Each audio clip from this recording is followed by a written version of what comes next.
Hola, buenos días.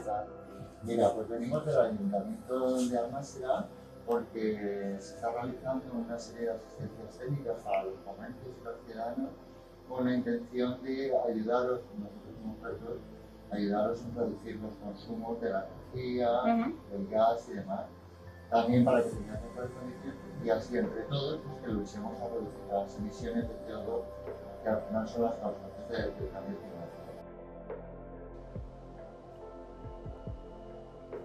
Vamos a hacer un breve diagnóstico energético para daros alguna recomendación de cómo reducir los consumos. ¿Vale? Siempre tratamos de que sean nuestros, no tengan coste. Pero bueno, hay que empezar primero por las acciones que no tienen coste y que sí que tienen coste. Vale. Entonces vamos a ayudaros con las facturas de la luz para que paguéis lo mínimo posible, pero también con los consumos energéticos, por ejemplo, las neveras, calentadores de agua, en la iluminación y el consumo fantástico.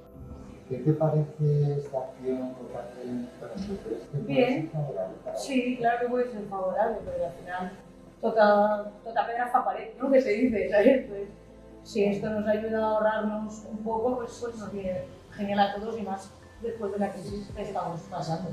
Hemos visto en tu factura, que la potencia contratada a lo mejor era demasiado alta de la que tenía.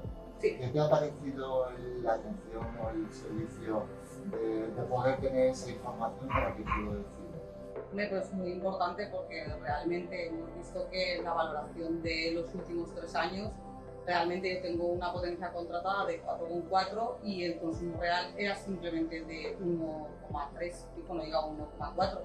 Entonces el ahorro cuando lo cambie va a ser muy importante.